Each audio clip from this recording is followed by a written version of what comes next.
At exactly 3:04 a.m., October 26, 2025. Over the western skies of the Crimean Peninsula, 53 kilometers offshore, a formation of 13 AN-196 Liutyi UAVs belonging to the Ukrainian Special Operations Unit, Prymary, glided silently through the night at an average speed of 165 kilometers per hour. Mission objective: to strike directly into the nerve center of Russia's air defense, surveillance, and fire control network in western Crimea. Targets included the 96 L6 radar, the P-18 Terek VHF radar, the 55 ZH-6U Nebo-U multi-band radar, and a BK-16 high-speed assault boat, Project 02510, moored at Yevpatoria harbor. Make no mistake, Ukraine's intelligence and long-range strike capabilities had ascended to an entirely new tier. They were now capable of attacking not just a single site, but an entire cluster of Russia's most advanced air defense sensors simultaneously. At this moment, the UAV formation was flying merely 25 to 30 meters above sea level, exploiting the calm water surface as a natural shield to evade long-range surveillance radars such as the 96 L6E and 91 N6E. Leading the formation was the command drone Alpha-1, equipped with an inertial navigation system and a high-power ELINT transceiver capable of detecting enemy radar emissions, marking targets, and transmitting real-time guidance data to the entire flock. The remaining 12 Liutyi drones were Ukraine's mainline kamikaze strike UAVs, custom-built for strategic sabotage missions. Each was under 3 meters long, built entirely from radar-absorbent composite materials, with a radar cross-section of less than 0.05 square meters, rendering them nearly invisible to Russian VHF or decimetric radars at ultra-low altitude. Every drone carried a 6 to 7 kilogram, high-explosive incendiary warhead, a specialized penetrator with a shaped steel casing, able to pierce 200 to 250 millimeters of reinforced concrete or 20 millimeters of homogeneous armor, and containing a magnesium-based thermobaric core that ignites on impact to spread fire throughout the target structure. All UAVs maintained encrypted intra-squadron communication channels, with Alpha-1 serving as command node. Each unit had a mere 10 seconds to readjust course should new radar signals be detected. The formation flew in a staggered twin-pair pattern, each pair offset in altitude by a few meters and spaced 40 to 60 meters apart, ensuring that if one was spotted or shot down, the others could maintain formation and continue the strike. Ahead of them stood a wall of steel and radar waves, Russia's densely layered air defense network. No fewer than 9 active interceptors were on alert: Buk M2, Tor M2, Panzer S1, and even the long-range S-300 PMU-2. Overhead, the sky was blanketed by 2 long-range surveillance radars, 96 L6E and 91 N6E, in coordination with the Podlet K-1 low-altitude tracking station. Air patrols of Su-30SM fighters carrying ESA radars and medium-range AAMs rotated constantly, while Orion UAVs scanned the entire western Crimean coastline. It seemed an impenetrable fortress, but Ukraine had painstakingly studied the terrain and found its blind spot. The overlap zone between the 96 L6E and Nebo-U radars contained a narrow radar-dead corridor about 40 to 50 meters wide, stretching from the southwest toward the shoreline, a gray zone where terrain curvature and sea surface clutter prevented effective low-altitude scanning. That was their gateway into the heart of the enemy base. At 3:15 a.m., the Liutyi formation was now about 20 kilometers from the southwestern shore. GPS signals across the formation began to jitter violently, a clear indication that Russian electronic warfare had been activated. Russia's Pol-21 jamming system began operating at full power. a massive electronic bubble was formed, blanketing the southwestern coastal airspace of Crimea from Sevastopol to Yevpatoria. Pole 21's architecture allows multi-layer interference across altitudes, concentrating on GPS L1 over L2 bands. Within seconds, all satellite navigation signals available to the UAVs were replaced by spoofed GPS signals. The navigation started to drift. When the Liutyi detected the spike in false GPS signals, each platform's safety algorithm triggered. Every UAV immediately disconnected from GPS and switched to IMU-INS navigation, combined with onboard compass and a preloaded 3D terrain map. The INS mode allowed them to continue on course and maintain formation despite loss of satellite guidance. This was the phase where the AN-196's resilience and electronic immunity paid off. The formation pushed on at 3:20 a.m. When the formation closed to within less than 4 kilometers of the target array, an ELINT flash appeared on Alpha 1's console. A signal at 3.22 gigahertz, the bearing frequency of the 96 L6 radar, locked onto them. Alpha 1 immediately issued the final attack command to the flock. In less than 3 seconds, the formation split into 4 strike elements, each tasked against pre-designated priority targets. Group 1, 4 UAVs, approached from the southwest, heading straight for the 96 L6, the highest priority. Group 2, 3 UAVs, swung north toward the P-18 Terek, concealed behind a low ridge. Group 3, 3 UAVs, came from the seaward side, targeted at the 55 ZH-6U Nebo-U early warning node. Group 4, 2 UAVs, skimmed surface hugging in a zigzag into the harbor to strike the BK-16. All 13 drones dropped to approximately 20 meters and entered an extreme low-altitude stealth mode, hugging terrain to minimize radar signature. But 96 L6 had already detected 3 anomalous returns from the southwest. The track was forwarded immediately to S-400 control. Within 4 seconds, a Panzer S-1 engagement was authorized. A red warning lit the fire control console. Unidentified target, bearing 256 degrees, range 3.9 kilometers, altitude very low. The fire control radar slewed for near-surface engagement. In 2 seconds, the twin 30mm 2A38M cannons opened up.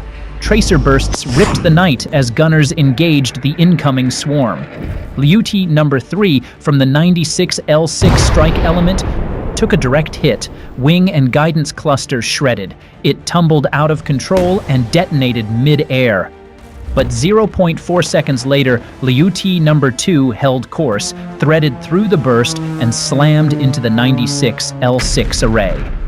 At 3:21 minutes and 5 seconds a.m., direct impact. Composite skin ripped through the radar's protective enclosure. 0.6 seconds later, the high-explosive incendiary warhead detonated. A blast wave tore through the antenna structure. A fireball erupted. Secondary explosions from batteries, power modules, and electronics followed.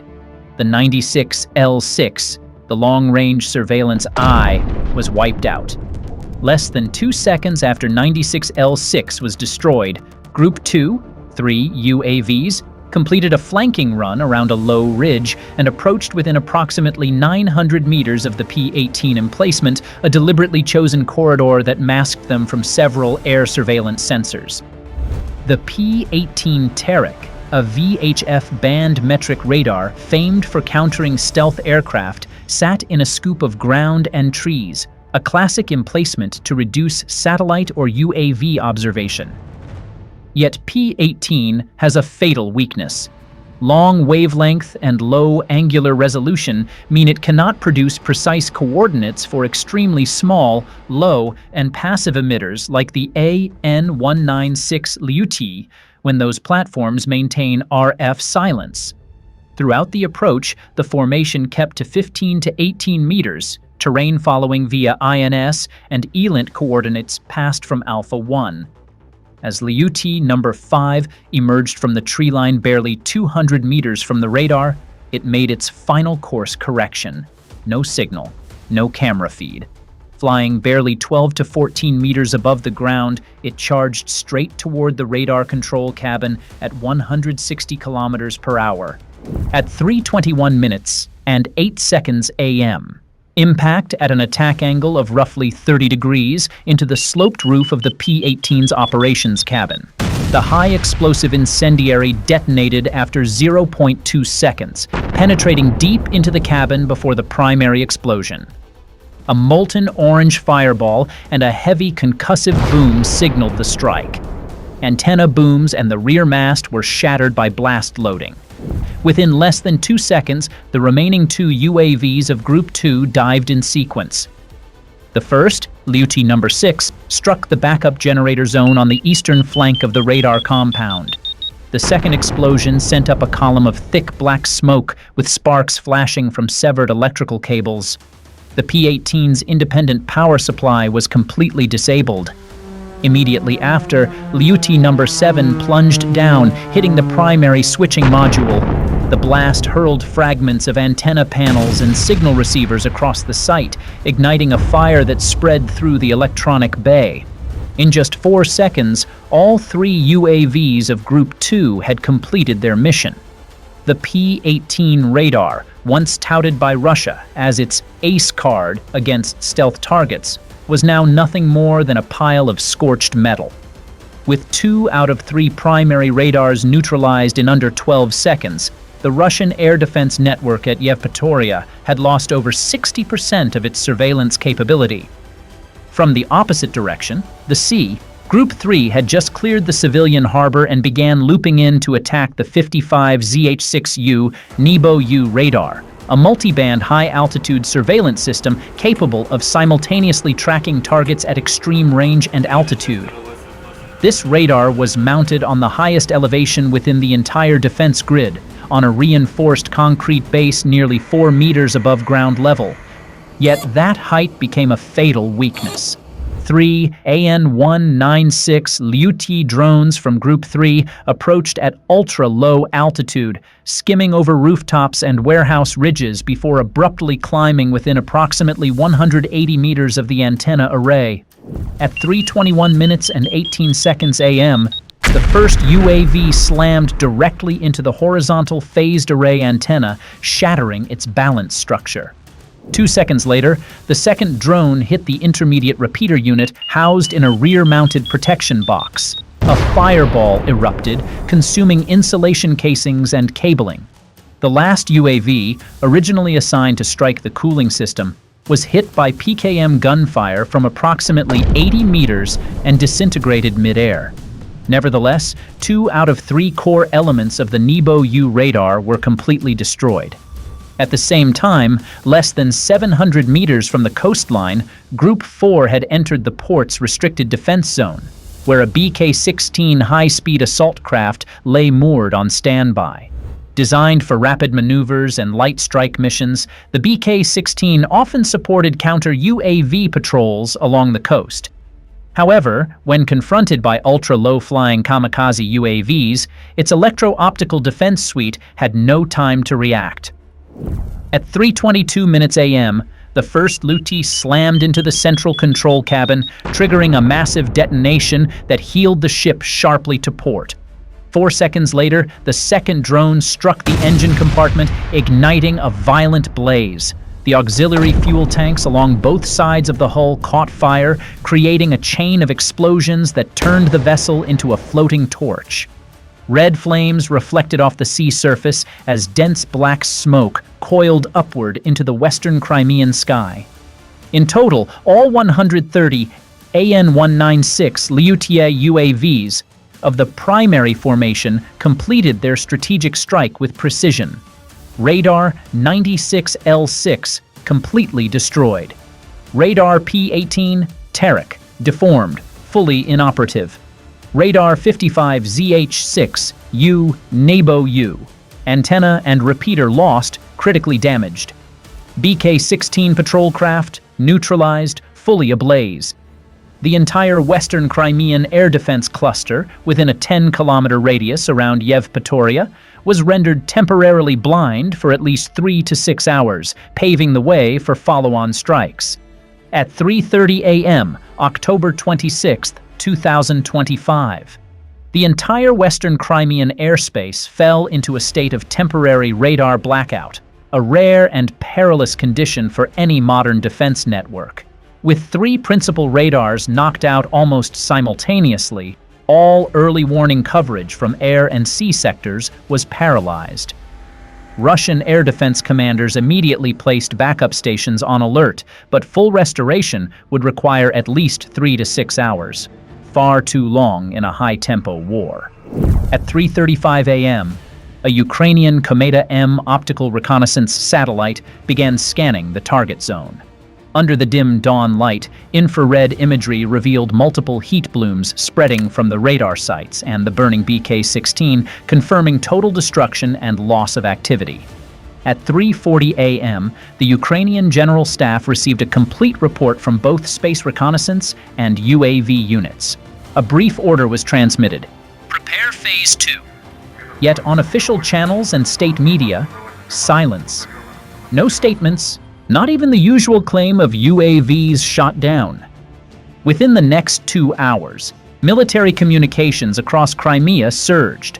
Russia deployed Orlan 10 UAVs to assess the damage and activated 2 reserve radars at Jankoy and Sevastopol to cover the dead zones. A source linked to British intelligence, MI6, later reported, "The Kremlin considers this a serious failure in its integrated air defense system. The unexpected, precise, and synchronized attack, especially the loss of all 3 primary radars, has shaken their confidence in coastal defense." 6 hours after the strike, Ukrainian military telegram channels flooded with satellite images, UAV footage, and 3D reconstructions of the sequential strikes on 96 L6, P-18, 55 ZH-6U. The official Ukrainian Ministry of Defense account declared, "A high-precision strike has neutralized the entire western Crimean surveillance network. The road to the Black Sea is open. As for Russia, they're now searching for debris, not our aircraft."